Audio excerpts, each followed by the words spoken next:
우리는 지금 주님께서 아시아에 있는 7교회에 하시는 말씀들을 지금 나누고 있는 중입니다. 지난달에 그 첫 번째로 에베소 교회에 대한 주님의 말씀을 같이 나눴었는데요.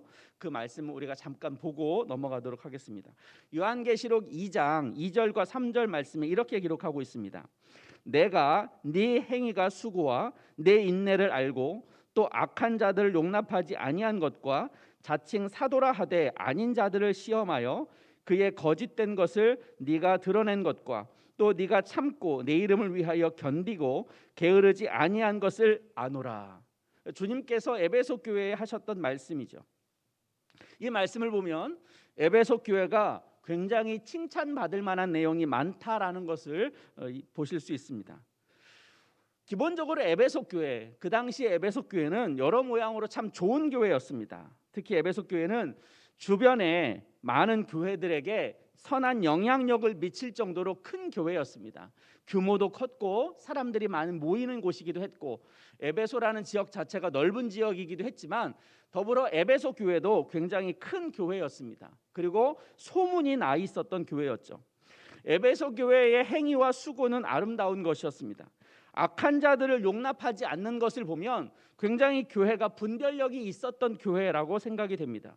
우상숭배, 영적 타락 등이 있는 일상화되어 있는 그 당시에 로마 시대의 에베소는 굉장히 악의 도시이기도 했고 음란한 도시이기도 했는데, 그런 악한 자들에 대하여 과감하게 교회가 그들을 거부할 줄도 아는 아주 단호한 교회였죠. 그만큼 장점이 많았습니다. 뿐만 아니라 또 어려움 가운데서도 참고 견디는 교회였습니다. 게으르지도 않았습니다.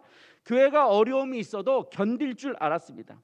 또한 사역도 잘 감당했고 교회가 하나님의 영광을 드러내는 일에 대해서도 주저하지 않았던 굉장히 좋은 교회였습니다.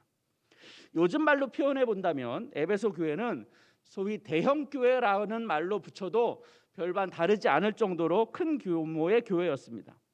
큰 도시에 세워진 영향력 있는 큰 교회, 주변 교회들에게 선한 영향력을 끼치고 있는 그런 교회, 모든 성도나 목회자들에게 부러워할 만한 그런 교회로 소문이 나 있었던 거죠. 그런데도 주님은 이런 교회였음에도 불구하고 그 교회에 대하여 책망의 말씀을 하고 계시고 있었던 거죠. 그 교회는 첫사랑을 잃어버렸다, 그 교회가 사랑이 식었다라고 하는 책망을 들어야만 했습니다. 그리고 그 첫사랑을 회복하지 않으면 그 교회의 촛대를 다른 곳으로 옮기시겠다라는 아주 강력한 경고의 메시지를 함께 받았던 것이 에베소 교회였습니다.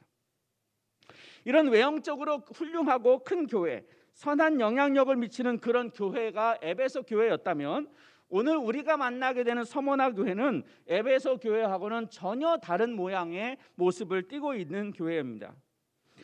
요즘도 한국에서도 꽤 많은 그런 교회들을 보게 되는데요, 서머나 교회라고 하는 교회 간판들이 꽤 많이 있습니다. 또 빌라델비아 교회라는 이름을 가진 교회들도 꽤 많이 있죠. 이 서머나 교회나 빌라델비아 교회나 우리의 그 삶의 자리에서는 익숙한 단어가 아님에도 불구하고 서머나 교회나 빌라델비아라는 교회 이름을 딴 교회들이 많은 이유가 있죠.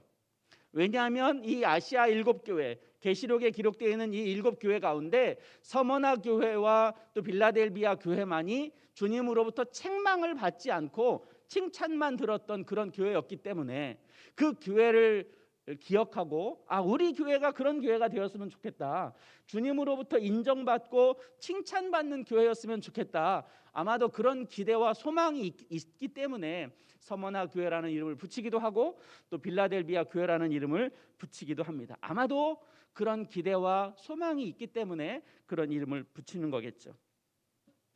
그만큼 서머나 교회는 주님으로부터 사랑받았던 교회였고 인정받았던 교회다라고 하는 것을 객관적으로 확인할 수 있습니다. 그럼 먼저 우리는 서머나 교회는 어떤 교회였는가를 알아봐야 하겠죠. 9절 말씀에 보면 서머나 교회는 이렇게 이야기합니다. 환난과 궁핍한 교회였다. 성경은 그렇게 기록하고 있습니다. 한마디로 교회의 형편은 열악한 상황이었다, 열악한 환경이었다라고 하는 거죠. 사실 그런 교회를 생각해 보면, 요즘 우리들의 눈으로 바라보면 그런 교회는 그렇게 매력적인 교회가 아닙니다. 또 인기가 있는 교회도 아닙니다. 또 그 교회를 가서 우리가 함께 교회 공동체를 이루겠다, 그런 기대를 할 만한 환경은 결코 아닌 것이죠. 그럼 서머나 교회는 왜 에베소 교회와 같이 큰 교회가 아닌 그렇게 초라한 교회였을까? 서머나라는 도시가 에베소에 비해서 결코 많이 작은 도시가 아님에도 불구하고 왜 서머나 교회는 에베소 교회의 거대하고 크고 영향력 있는 교회하고는 다르게 이렇게 열악한 환경이었을까? 서머나는 에베소에서 약 50km 정도 북쪽에 위치하는 교회였습니다. 여기서 에베소처럼 훌륭한 항구 도시였다라고 하는 것이 역사가들의 기록입니다. 교역, 무역에 있어서 에베소라는 지역과 결코 뒤지지 않는 도시죠. 이 서머나라는 도시는 지금도 존재하는 터키 지역에 있는 이즈밀이라는 항구 도시의 이름입니다. 이 도시에는요, 화면 내려주셔도 됩니다. 이 도시에는 로마의 도서관이 있었고 운동 경기장이, 아시아의 큰 규모의 운동 경기장이 있었고 굉장히 큰 규모의 극장도 있었답니다. 제우스 신전도 있었고요, 아폴로 신전도 있고요, 아프로디테 신전도 그 도시의 가운데 있었다고 합니다. 그 뜻은 아주 우상이 가득하고 우상 숭배가 자연스러운 도시 중에 하나였다라고 하는 것을 짐작할 수 있겠죠. 그런데 이것보다 더 중요한 것은 서머나라는 도시가 황제 숭배의 거점 도시였다라고 하는 것입니다. 전에도 제가 말씀을 드린 것이 있는데, 황제의 이름을 딴 도시, 황제로부터 그 도시를 지을 수 있도록 허가를 받았다라는 그것은 그만큼 그 도시가 황제의 중심의 도시였다라는 것을 반증해주고 있습니다. 황제의 이름을 딴 도시라고 하는 것은 그 당시 로마 황제의 그 이름에 걸맞는 규모의 도시이어야 하기도 했고, 또 그 도시 중앙에는 로마 황제를 숭상하는 신전이 준비되어 있어야 합니다. 그런데 당시에 황제의 도시가 되고자 하는 여러 도시들이 있었겠죠. 그 중에 서머나가 채택이 되어서 서머나가 황제의 도시로 인정받았다라고 하는 겁니다. 이게 바로 로마의 티베리우스 황제 때 그 칭호를 받아서 건립한 도시라고 합니다. 황제의 도시가 되면 그냥 도시 중앙에 황제를 숭상하는 신전만 세워지는 것이 아니라 황제를 위한 제사를 드려야 하는 거예요. 뿐만 아니라 황제의 시민으로서 황제에게 충성을 맹세하고 황제에게 이 도시를 바치고 우리 시민들도 황제에 충성하겠다라는 서약이 함께 포함이 된다라는 거죠. 그 말은 우리의 주는 바로 로마 황제입니다라고 하는 고백이 함께 포함되어 있고, 그런 예식을, 그런 의식을 정기적으로 시행하는 도시이어야만 했다는 거죠. 그런데 이것이 기독교인들에게는 굉장히 큰 도전에 해당되는 거예요. 단순히 행사에 참여하는 것으로 끝나는 것이 아니라 기독교가 가지고 있는 우리의 신앙 고백이라고 하는, 예수가 우리의 주라고 고백하는 그것에 대한 강력한 도전이 되게 되는 거죠. 우리는 고백합니다. 예수 그리스도가 우리의 주입니다라고 고백을 하는 거죠. 그런데 서머나의 도시는 어떻다고요? 누가 주라고요? 로마 황제가 주입니다라는 고백과 결단과 충성을 맹세하는 것이 그 도시가 가지고 있는 특성이었다는 거죠. 이런 일들로 인해서 로마인들로부터 교회가 거센 비난을 받고 저항을 받고 박해와 고난을 받게 된 거죠. 그러다 보니 교회가 점점 어려워지는 거예요. 교회의 성도들의 숫자도 줄어들고 교회는 박해를 통해서 큰 고통을 받게 되고, 그러다 보니 교회가 점점 궁핍해져 가고 있는 것이 어쩔 수 없는 현상이었다는 거죠. 이것만 있었느냐? 또 하나의 서머나 교회가 가지고 있는 어려움이 있었는데, 그것은 그 당시에 로마인들만 서머나 교회를 어렵게 한 것이 아니라 같은 유대인이지만 기독교를 반대하는 유대인들이 서머나 안에 많이 살고 있었다는 거예요. 그들은 유대인들을 개종시켜서 기독교를 믿게 하는 그 당시의 교회에 대해서 굉장히 부정적이었던 거죠. 그래서 유대인들이 기독교 유대인들을 로마인들에게 고발을 하는 거예요. 저들은 로마를 거부하는 사람들이다. 로마의 통치를 거절하는 사람들이다. 저들은 황제의 지도를 받으려고 하는 사람들이 아니다. 황제 숭배를 거절하는 사람들이다. 거부하는 사람들이다. 라고 하는 내용을 가지고 로마인들에게 고소 고발을 많이 하게 되는 상황에 놓여져 있게 되는 거죠. 이런 고소 고발을 받게 된 로마인들의 입장에서는 어떻겠어요?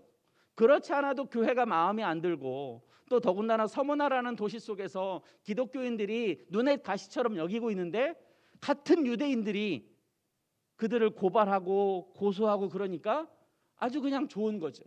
그들을 잡아 가두기에 너무 좋은 거예요. 그들을 핍박하기에 너무나도 유리한 상황이 되었던 거죠. 이런 서문화 교회의 상황들에 대해서 9절 말씀에 모든 것이 담겨져 있어요. 9절 말씀을 함께 보시겠습니다. 내가 네 환난과 궁핍을 알거니와 실상은 내가 부유한 자니라. 자칭 유대인이라 하는 자들의 비방도 알거니와 실상은 유대인이 아니요 사탄의 회당이라. 서문화 교회는 그 당시에 대부분의 교회가 어려움을 겪기도 하긴 했습니다만은 다른 교회보다 더 어려웠던 거죠. 하나님을 찬양하고 기쁘게 예배하고 서로 빵을 떼면서 기뻐하고 즐거워하는 상황이 결코 아니었던 거예요. 정말로 그 도시에 있는 서문화 교회가 하나님을 위하여 산다라고 결단을 하게 되면 그들에게는 자유함이나 편안함이나 안락함이라고 하는 것을 소위 포기해야만 되는 상황에 놓여져 있는 거죠. 그러다 보니까 그들의 삶이 얼마나 어려웠겠습니까? 세상적으로 보면 교회에 어떤 소망도 없어 보이죠. 미래도 없어 보입니다. 언제 교회의 문이 닫혀질지 알 수 없는 그런 상황이 바로 서문화 교회의 상황인 거예요. 우리는 생각하죠. 크고 화려한 건물을 갖고 어려움 없이 성장세를 거듭하는 교회가 참 주님께서 인정하시는 교회다. 그렇게 생각하기 쉽습니다. 교회가 능력이 있고 그런 교회가 좋은 교회라고 우리는 생각하죠. 그리고 우리 자신도 어쩌면 그런 교회에서 신앙생활을 하고 싶은 그런 욕망과 욕구가 우리 안에 있는 것도 너무나도 자연스러운 일이 되기도 할 것입니다. 우리의 교회들은 이 시대를 살아가는 많은 성도들은 그런 교회를 꿈꾸고 우리 교회가 그런 교회가 되었으면 좋겠다라고 소망하면서 갈지도 모릅니다. 여러분들은 우리 영광교회를 어떤 눈으로 바라보고 계시나요? 지금 코로나 상황에서 우리는 그래도 잘 견디고 있다 그렇게 생각하실 수도 있습니다. 재정적으로도 비교적 우리는 안정적이다 그렇게 생각할 수도 있습니다. 우리 성도님들은 그래도 어렵기는 하지만 큰 요동 없이 이 상황을 잘 견디고 있다 이렇게 생각하실 수도 있습니다. 이런 생각을 갖는다고 해서 우리 교회가 문제가 없고 어려움이 없고 모든 것이 좋고 화목하고 기쁘냐? 다 그렇다고 볼 수는 없겠죠. 어쩌면 우리 마음에 우리 교회가 다른 교회와 비교하면서 우리 교회는 이게 좋아, 우리에게는 이게 필요해, 또 우리 교회는 어느 교회보다는 좀 나은 형편이야, 우리 교회는 어느 교회에 비해서 보면 참 열악한 환경이야, 우리 교회는 저 교회처럼 이랬으면 좋겠어, 아니 우리 교회는 저 교회보다 이런저런 형편이 나아, 뭐 이런 다양한 견해를 가지실 수 있겠죠. 어느 목사와 어느 성도가 자기 교회를 미워하고 싫어하는 사람들이 있겠습니까? 그런데 이 시대의 많은 성도님들이 우리 교회를 이해하고 우리 교회를 평가하고 또 다른 교회를 평가하고 다른 교회와 우리 교회를 비교할 때 주로 갖는 관점과 우리가 판단의 근거로 삼고 있는 많은 내용들이 사실은 외형적인 것에 대해서 훨씬 더 많은 관심과 에너지를 쓰고 있다는 것을 이해하실 필요가 있습니다. 보통 어느 교회 다녀, 어느 교회 섬겨, 그 교회 몇 명 출석해, 이것이 아주 너무나도 자연스러운 표현이죠. 우리 교회는 어느 정도의 규모를 가지고 있어, 이것도 굉장히 중요한 우리 교회와 다른 교회를 비교하고 분별하는데 굉장히 큰 영향을 미치고 있는 내용 중에 하나입니다. 근데 이런 교회의 평가 기준이라고 하는 것들이 너무나 자본주의적이고 물질주의적인 것에 대하여 그 관점으로 교회를 바라보고 있다는 거죠. 교회를 평가하는 것은 우리의 역할은 아닙니다. 물론 우리가 개인적으로 다 가지고 있는 성향이 있고 개인이 가지고 있는 성정이 있기 때문에 내가 바라보는 관점이 있고 안목이 있습니다. 그것에 따라서 우리가 이 교회 저 교회를 보기도 하고 우리 교회를 이런저런 모양으로 이해하기도 하죠. 그러나 중요한 것은 그것이 진실은 아니다라고 하는 겁니다. 그것이 다 옳은 것은 아니다라고 하는 거죠. 누가 크고 누가 작은 교회냐, 어느 교회가 좋은 교회고 어느 교회가 덜 좋은 교회냐, 우리의 생각과 우리의 판단으로는 다 재단할 수 없고 다 측정할 수 없는 겁니다. 성경은 이런 세상적인 가치관과는 다르게 다른 눈으로 우리에게 말씀으로 가르쳐주고 있습니다. 오늘 9절 말씀에 보면 주님은 오늘 본문에서 서머나 교회를 향하여 서머나 교회 너희 교회가 부유한 교회다라고 평가하고 계십니다. 이것은 전혀 세상적인 가치관과 다르죠. 주님의 안목은 사람들이 바라보는 시선과는 분명히 다릅니다.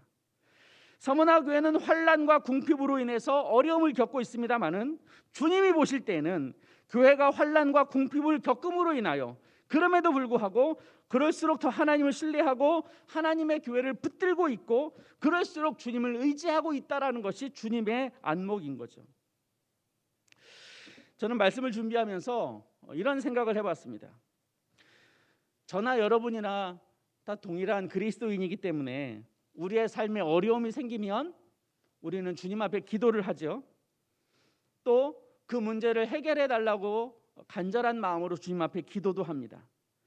왜 기도하냐면 그래도 우리 주님을 내가 신뢰하기 때문이죠. 우리가 열심히 기도하고 의지하고 믿음을 붙잡고 나아가면 하나님께서 반드시 그것에 대한 충분한 대가를 우리에게 주실 것이라는 믿음이 있기 때문에 그렇습니다. 그런데요. 그렇게 믿고 나아가는데 우리의 삶에 아무런 변화가 없는 거예요. 우리의 삶은 점점 힘들어지고 내가 소망하는 교회는 점점 고난과 박해 가운데 있고 성도들은 점점 힘을 잃어가고 있고 성도님들의 숫자는 점점 어려움을 겪고 있고 때로는 잡혀가 죽기도 하고 교회를 떠나기도 하고 심지어 신앙을 버리고 배교하는 사람들이 생깁니다. 그러다 보니 교회가 점점 어려워짐으로 인해서 언제 교회가 문이 닫혀질지 모르는 그런 굉장히 심각한 위기를 맞닥뜨리고 있다는 거예요. 제가 생각해 보는 거예요. 그런 상황이라면 지금 내가 그런 교회를 섬기고 있다면 나는 끝까지 이 교회와 더불어 믿음을 지켜갈 수 있을까? 여전히 나의 삶에 주님이 나의 전부라고 믿으며 주님이 언제나 나의 주님이라고 그렇게 인정하면서 갈 수 있을까? 단순히 교회에 사람이 줄고 영향력이 줄어들고 고난과 어려움을 통해서 고통을 받는 교회, 경제적으로 어려움이 있는 교회, 그런 상황 가운데 교회를 신뢰하고 주님을 믿으며 과연 나는 끝까지 믿음을 지켜낼 수 있을까? 우리 개인적으로 생각해 보면 이렇게도 생각해 볼 수 있어요. 우리에게 믿음이 있어요. 교회를 통해서 예수를 그리스도로 믿었어요. 그런데 예수 믿고 우리의 삶이나 우리의 형편이 나아지면 좋겠는데 그러지 않는 거예요. 자녀들이 학교를 다니는데 학비를 낼 돈이 없어요. 경제적인 활동이 여의치가 않은 거예요. 자녀들이 대학을 졸업했는데 취업이 계속 안 되는 거예요. 사업을 했는데 그 사업이 어려움을 겪게 돼요. 그런데 부모님이 편찮으시다는 소리를 들어요. 근데 부모님을 병원에 모시고 갈 형편이 되지 않아요.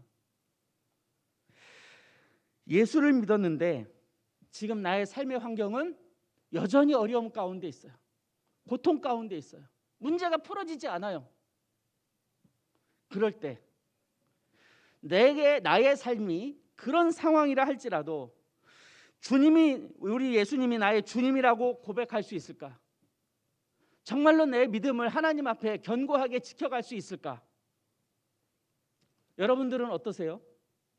그럼에도 불구하고 하나님 앞에 나의 믿음을 굳건히 지켜갈 수 있을까? 그런데 서머나 교회는요, 그런 환난과 고난과 궁핍 가운데서도 교회가 잘 견디어내고 있다라는 거예요. 그런 교회를 향하여 주님이 10절에서 말씀하십니다. 너는 장차 받을 고난을 두려워하지 말라. 왜냐하면 주님이 서머나 교회가 당하고 있는 고난에 대해서 알고 계신다는 거예요. 그 말은 우리를 사랑하시는 주님이 결코 서머나 교회 성도들을 그냥 버려두시지 않을 것이라는 분명한 약속을 하고 계신 거예요. 그러면 굉장히 기쁘겠죠. 아, 그래. 주님이 우리를 믿음을 지키라고 말씀하셨어. 그리고 우리가 믿음을 잘 견디고 있다고 주님께서 칭찬해 주셨어. 아, 주님께서 우리를 버려두시지 않을 거라고 분명히 약속하셨어. 그래, 우리 한번 믿음을 갖고 더 견디어 보자. 주님이 우리를 지켜주실 거야. 그렇게 생각을 하지요. 그런데 오늘 본문은 거기에서 끝나지 않아요. 서머나 교회의 고난이 없어지는가? 그렇지 않다라는 거예요. 10절 말씀을 보세요. 너희가 10일 동안은 환난을 받겠다. 그렇게 약속하고 말씀하고 계시는 거예요. 고난이 끝난 게 아니에요. 여전히 고난이 남아 있어요. 서머나 교회가 감당해야 될 고통과 억압과 핍박과 고난이 여전히 남겨져 있다는 거예요. 그래서 주님은 견디라고 말씀을 하시는 거겠죠. 이때 우리는 우리 마음 가운데 또 이런저런 생각들이 들 수 있어요. 우리가 믿음을 지켰어요. 내가 생각하고 애쓰고 도전했는데 잘 문제가 풀리지 않아요. 어려움을 겪고 있어요. 근데 주님께서 우리에게 약속을 말씀을 주셨어요. 아, 이제는 하나님께서 나의 문제를 해결해 주시겠구나. 근데 해결이 안 나요. 어떻게 하시는 거죠? 그럼 주님의 약속은 과연 나한테 어떤 의미인가요? 그 약속은 나에게 유효한 걸까요? 아니면 우리 주님께서 우리의 마음을 얼르고 달래기 위해서 그냥 내뱉으신 말씀이실까요?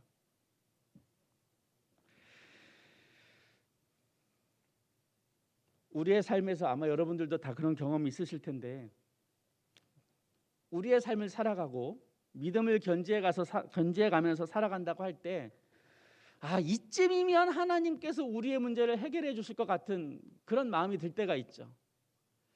아, 너무너무 견디기 힘들어요. 내 인생이 여기가 바닥인가 싶은데 그 다음날 돼보면 그곳이 바닥이 아니라 더 밑으로 내려가 있는 내 모습을 발견하게 돼요. 그 여기가 끝인가라고 생각해 보면 또 얼마 지나가 보면 거기가 끝이 아닌 거예요. 더 나의 인생이 더 나락으로 떨어지는 거예요. 우리 가정의 고난이 최악인 것 같은데 그 최악이 아닌 거예요. 더 밑이 있는 거예요. 그럼 우리가 하나님 앞에 그렇게 기도하게 되죠. 하나님, 언제까지입니까? 우리가 언제까지 기다려야 합니까? 그러면서 한마디 더 해요. 저는 그렇습니다. 주님, 너무 하시는 거 아니에요?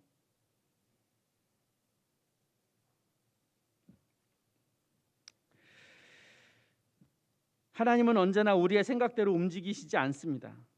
우리가 가지고 있는 공식대로 하나님은 우리의 입맛대로 그렇게 움직이시는 분이 결코 아니시죠. 그럼에도 오늘 말씀은 그런 고난에서 더 이상 두려워하지 말라고 말씀하고 계십니다. 반드시 하나님은 우리를 건져내실 것이라는 거죠. 이런 약속의 말씀은 서머나 교회에 말씀하시는 주님이 그 서머나 교회를 향하여 말씀하시는 그 주님의 모습이 어떻게 등장하고 있는가를 보면 알 수 있습니다. 8절 말씀 보실까요? 8절 말씀 우리 같이 읽어보겠습니다. 8절 시작. 서머나 교회의 사자에게 편지하라. 처음이며 마지막이요 죽었다가 살아나신 이가 이르시되, 그렇게 기록하고 있죠. 서머나 교회의 말씀을 전하시는 주님의 모습을 어떻게 표현하고 있느냐면 죽었다가 살아나신 분으로 표현하고 있어요. 우리 주님은 죽음에서 생명으로 옮겨지신 분이시죠. 그러니까 결코 우리 주님은 죽었다가 살아나시는 분, 고난 가운데 그의 삶이 끝난 것이 아니라 죽음에 가까운 삶을 살아가는 우리들을 향하여도 주님께서 죽었다가 살아나신 분이기 때문에 너희들에게도 그 주님이 말씀하신다라고 하는 거예요. 그러니까 우리의 삶에 죽음처럼 다가오고 우리의 인생이 끝인 것 같고 내가 모든 것들이 다 버려진 것 같고 하나님 앞에 하나도 소망되는 것이 없는 처절한 싸움 가운데 있는, 무엇 하나 일어날 기력조차도 없어 보이는 그런 상황 가운데 있는 우리라 할지라도 우리에게 말씀하시는 그분은 누구라고요? 죽었다가 살아나신 분이라고요. 그럼 우리의 인생은 어떻다고요? 영원히 죽지 않는다라고 하는 거예요. 환난과 고통 속에서 하루하루를 연명하는 주의 식구들도 있을 수 있죠. 그 속에 빠져서 거반 죽은 것처럼 살아가는 수많은 사람들도 있습니다. 그런데 주님은 우리에게 말씀하십니다. 우리를 죽음 가운데 버려두시지 않을 거라는 것을. 우리는 이것을 믿어야 하는 거죠. 그러면서 주님은 서머나 교회의 권면의 말씀도 하십니다. 10절 하반절에 이렇게 기록하죠. 네가 죽도록 충성하라. 그리하면 내가 생명의 관을 내게 주리라. 근데 저는 이 본문을 읽을 때마다 느껴지는 건데 주님이 좀 가혹하다라는 느낌도 들어요. 지금 교회가 생존을 위해서 버티고 있는 상황이거든요. 성도님들이 얼마 남지 않았어요. 그들의 고통은 끝나지 않았어요. 주님도 말씀하세요. 너희들이 받을 고난과 고통, 핍박과 환난 다 끝난 게 아니야. 더 남아 있어. 그렇게 말씀하고 계시는 거죠. 그런데 주님께서 위로의 말씀과 권면의 말씀을 해주실 거면, 자, 조금만 견뎌. 그럼 내가 너에게 어떻게 되게 해줄게. 너희 교회가 다른 교회의 좋은 모델이 될 수 있게 해줄게. 너희가 이 고비를 넘겨. 그러면 이 교회를 통해서 내가 큰 역사를 이룰 거야. 뭐 이렇게 얘기해 주시면 소망이 되잖아요. 근데 주님께서 서머나 교회에 하시는 말씀이 뭐냐면 죽도록 충성하래요. 살기도 힘든데, 버텨내기도 힘든데, 교회 성도들이 얼마 남지도 않았는데, 뭐 할 수 있는 일도 별로 없는데, 주님 좀 너무하시는 거 아니에요? 뭐 죽도록 충성할 게 뭐가 있어요? 나 살기도 바쁜데.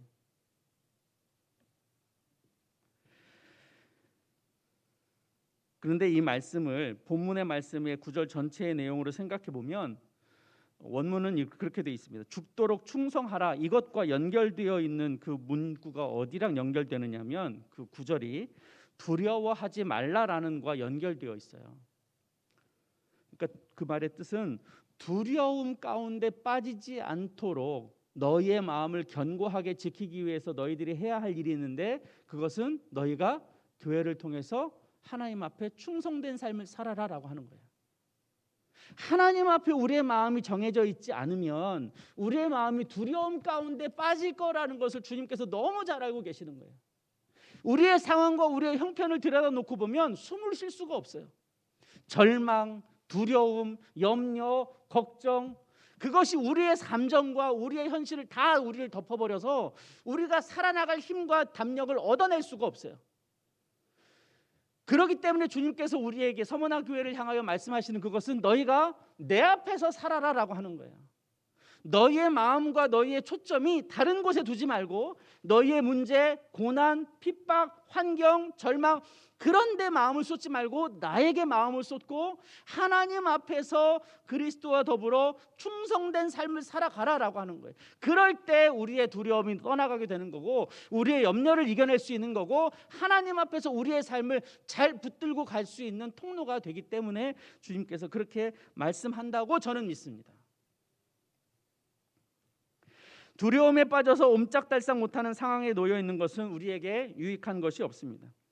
앉아서 걱정한다고 해서 우리의 가난과 고통과 우리의 환경이 나아지는 것이 아닙니다. 차라리 그럴 바에야 주님 앞에 나와 말씀으로 견디고 주님 앞에 나와 기도하고 주님 앞에 우리의 믿음을 드리고 고난과 어려움 가운데 있는 성도들을 붙잡고 함께 중보하고 함께 어려움과 고통 가운데 신음하고 있는 성도들과 함께 손붙잡고 하나님께로 나아가는 그것이 훨씬 더 가치 있고 훨씬 더 소중한 일이에요. 우리는 세상의 방식과 다르게 사는 사람들입니다. 하나님 안에서 사는 사람들은요, 세상의 방식으로 성공할 수 없어요. 세상의 방식으로 고난을 이겨낼 수도 없습니다. 우리는 오직 주님 앞에서 주님의 믿음을 붙잡고 주님의 은혜를 소망하면서 살아가는 것이 우리의 삶이에요. 그것은 세상의 방식하고는 전혀 다른 거죠. 네가 죽도록 충성하라. 그리하면 내가 생명의 관을 내게 주리라. 이것이 서머나 교회를 향한 주님의 음성이고 우리를 향한 하나님의 음성이라고 저는 믿습니다. 저는 우리 교회의 현실이 서머나 교회와 결코 다르지 않다고 생각합니다. 이건 뭐 우리 교회뿐만이 아니겠죠. 지금 한국 교회가 겪고 있는 모든 것과 동일하다고 저는 봅니다. 지금 우리나라를 포함해서 전 세계가 어려움을 겪고 있죠. 코로나로 인해서 오미크론으로 인해서 이 나라가 엄청 어려워진 것뿐만 아니라 우리의 각 가정의 경제 살림도 어려워졌죠. 한치 앞을 내다볼 수 없을 만큼 참으로 힘겨운 상황입니다. 이런 어려움이 결코 그리스도인이라고 비껴갈 수 있는가? 비껴갈 수 있는 그런 어려움이 아닌 거죠. 모든 사람이 하나같이 견디기 어려울 정도이고 고통스럽기는 마찬가지입니다. 그런 상황 가운데 우리 주님께서 우리에게 말씀하고 계시는 거예요. 고난을 두려워하지 말라. 네가 죽도록 충성하라. 그리하면 내가 생명의 관을 내게 주리라. 하나님은 우리가 구하고 바라고 주님 앞에 나아갈 때 우리의 고난과 우리의 어려움에 대해서 이겨낼 수 있다고 말씀하고 계시는 거죠. 그리고 11절에서 결론으로 말씀하십니다. 귀 있는 자는 성령이 교회들에게 하시는 말씀을 들을지어다. 이기는 자는 둘째 사망의 해를 받지 아니하리라. 둘째 사망의 해를 받지 아니하리라라는 말씀과 8절에서 말씀하시는 이 말씀을 하시는 이가 죽었다가 살아나신 이가 말씀하시는 그것과 연결되어 있어요. 주님이 우리에게 어떤 주님이냐? 우리를 버리실 주님이 아니다라고 하는 거죠. 그 주님은 죽었다가 부활하신 분이라는 거예요. 그분이 우리의 주님이라는 거예요. 그 주님이 우리를 포기하지 않을 거라는 거예요. 고난이 있어요. 어려움이 있어요. 힘겨움이 있어요. 아직도 고난이 끝나려면 멀었어요. 그럴 때 우리의 삶이 어디에 있느냐? 네가 내 앞에서 죽도록 충성하라. 교회는요, 세상이 어려울 때 기회예요. 세상이 어렵다고 해서 같이 주저앉으면 교회는 망하는 거예요. 이럴 때일수록 우리가 주님 앞에 우리의 간절함으로 우리의 온 힘을 다해서 우리의 마음을, 우리의 삶을 드릴 수 있었으면 좋겠습니다. 서모나 교회를 향한 주님의 말씀이 바로 이 시대를 향한 우리에게 주시는 하나님의 음성이라고 저는 믿습니다. 그 믿음으로 이 어려움을 견디어내시는, 끝까지 견디어내시는, 참고 견디어내시는, 그래서 반드시 우리에게 승리를 주실 그분을 소망하면서 그렇게 나아가는 저희들 되었으면 좋겠습니다. 기도하겠습니다. 아버지 하나님, 다 쓰러져가는 교회, 소망 없어 보이는 교회, 얼마 가지 않아서 문 닫게 될지도 모르는 그런 세상적으로는 별 볼 일 없어 보이는 그런 교회를 주님께서는 오히려 크다 말씀하셨고 그 교회가 좋은 교회라고 말씀하고 계십니다. 우리가 생각하는 교회, 어떤 마음이어야 하는지, 어떤 교회이어야 하는지 우리의 교회인 우리 자신을 돌아보게 하시고 교회의 공동체인 이 영광교회를 주님의 손에 올려드림으로 이 교회가 주님을 기쁘시게 하는 교회로 더 나아갈 수 있기를 소망합니다. 우리 한 마음 한 마음, 한 분 한 분들이 모여서 하나님 앞에 이 고난과 핍박의 시간들을 견디어낼 줄 아는 믿음의 공동체들 되게 하여 주셔서 죽었다가 살아나신 이가 말씀하시는 그 주님의 음성을 우리가 다시 살아있을 그 소망을 바라보고 그 꿈꾸고 도전하며 나아가는 저희들 되게 하여 주옵소서. 주님 앞에 영광교회를 바르게 올려드리기를 소망하오며 존귀하신 예수님 이름으로 기도하옵나이다. 아멘.